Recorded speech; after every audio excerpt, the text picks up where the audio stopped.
If you have ever wondered what happens when creative women gather in one place, like around the clock type gather in very close quarters, I'm here to tell you all about it. In this past week, I hosted a 4-day paint retreat, and these women were on fire. Now listen, if you're new here, hello, I'm Tracey and welcome to the Fancy Family.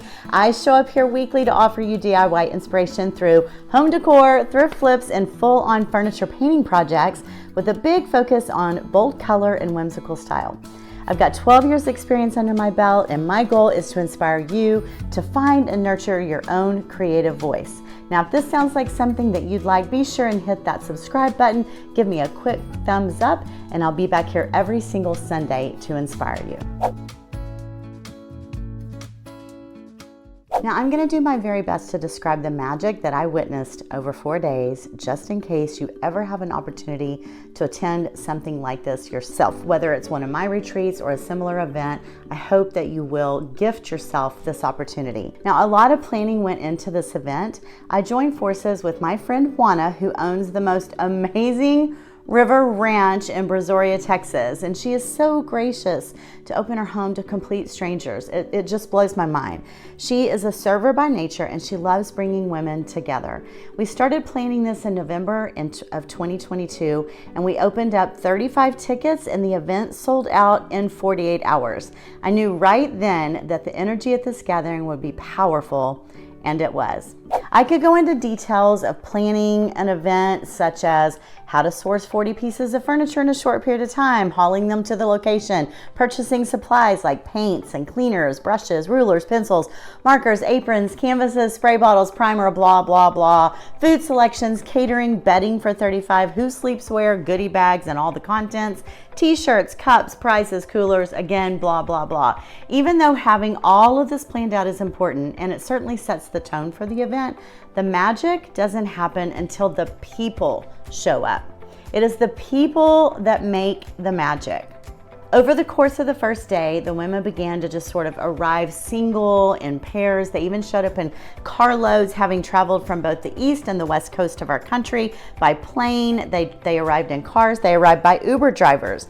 And as the artist and teacher, I've had the opportunity to bond with these people for years in the online space, but very few of them have I ever met in person.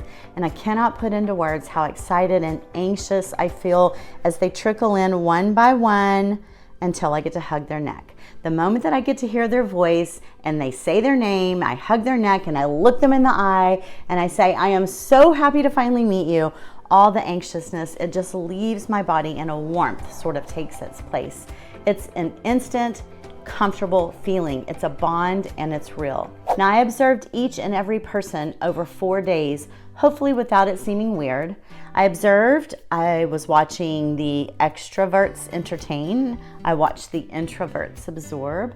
The strangers become friends. The natural servers assist each other. The perfectionists work hard and the eager work harder. The carefree just played. It was as if I was watching an orchestra of human interaction that was so natural, as if it was planned. We made music. Not music that could be heard, but music that could be felt. It was palpable, it was positive, and it was powerful. And every day spent together, that music grew louder and stronger.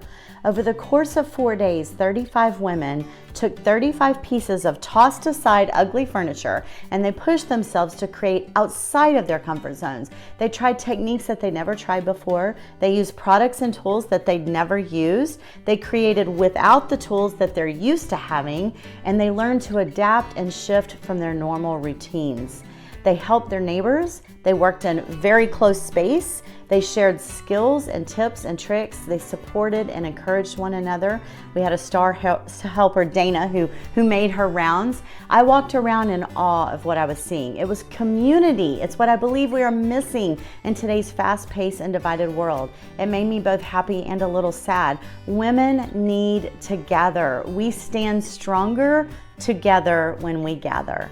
Now let me be clear, just in case this is sounding a little bit sappy, this was not sappy or weird. We did not gather for kumbaya moments. We did not share stories of woes or wins. It just happened organically and was everything that I'd hoped for. I did teach a lot. Thank you, Leslie, for being the queen brush washer, such as 3 different paint blending techniques. I taught the perfect blend, a moody blend, and an ombre blend. Dark wax embellishments, glazing with paints, shadowing with paints, paint washing, textured linen finish, and of course, decoupage, stripes, checks, and harlequin patterns. We also created textured art on canvas and learned to create art on fabric. The ladies dove deep into these techniques with so much success, and their creations show that. We didn't just paint, we ate a lot too, and the food was so good. Nancy, who's a dear friend of Juana's, owns Dito's restaurant in Brazoria, Texas, and they created a mouth-watering menu for us that did not disappoint. If you're ever in that area, I highly recommend the food. Some of us may have drank a teeny bit of wine, which may have led to a few dance moves, and maybe a few hilarious stories, and maybe a karaoke song or 20. Thank you, Lucy and Mare, for the karaoke machine and the song leading. We stargazed and we bug sprayed. Some of us preferred sunrise and yoga, while others preferred sunsets and beer. It was so nice to have the space and the freedom in between paint sessions to recharge in whatever way we preferred to do it. And guess what? Bob Ross made an appearance. This was probably my personal favorite moment. I had no idea that this group of ladies would take me this seriously when I just invited them casually to a Bob Ross theme night. I was one of the last to show up in the main house for this party, and I was moved to tears when I walked in to see so many curly wigs and mustaches. I knew at this moment that these were my people. The effort that they went to participate really touched me. Some were so well disguised that I couldn't even tell who they were. I chose three winners. Kim, she was the most disguised for sure. No one knew who she was. Vicky, Mrs. Bob Ross, with her homemade baked Happy Tree cookies that she brought with her in her suitcase all the way from Michigan. And Robin, who sewed a stuffed squirrel onto her shoulder. Others painted Bob Ross paintings on their aprons. Sandy was the canvas. They wore knee socks, denim shirts, jumpsuits, tattoos, and more. I'm not sure we will ever have another dress-up party better than this one. I can't wrap this experience up without mentioning our happy little accident, Bob Ross. That wasn't so happy. One of our friends did fall. You can imagine a dark walkway and the drop off of a step, and she needed immediate medical assistance. Our group pulled together like a well-oiled machine. She was wrapped in love and care, an ice pack, a support pillow, and hauled to the nearest hospital in minutes. Thank you, Heather and Robin. She did break her wrist and her finger and was set in a cast and sent back to us the next day. Thank you, Sherry and Kathy. She was catered to and loved on some more and carefully escorted us to join us for karaoke night. Her accident was not happy, but she just so happens to be one of the happiest and most gracious humans that I have ever met, and we wish her a speedy and full recovery. The one thing I haven't mentioned yet is laughter. There was so much laughter. I encourage you to find your people that can make you laugh. Everyone laughed. We laughed tired, we laughed sweaty, the quiet ones laughed, the injured one laughed. We laughed through snoring and mosquito bites and sleepless nights. We filled our cups with laughter every single day, and that in itself was one of the best takeaways.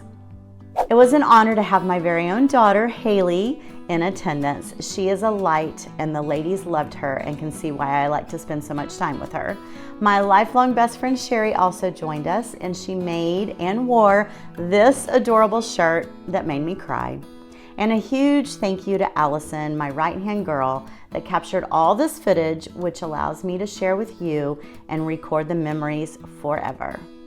Our Sunday goodbyes were bittersweet. I know many were ready to return to their own beds and routines, but it was still difficult to part ways. Some shed tears, but all of us said, until next time. There will be a next time, and I hope that you will join us. For those of you that are looking for a deeper dive into home decor and DIY processes, I would love to invite you to join my exclusive online creative group, Curiously Creative, where I show up via live video very often to guide you through every step of updating, upcycling, crafting, and creating the most on-trend home decor and gift-giving ideas. You can find that link right here and in the video description below.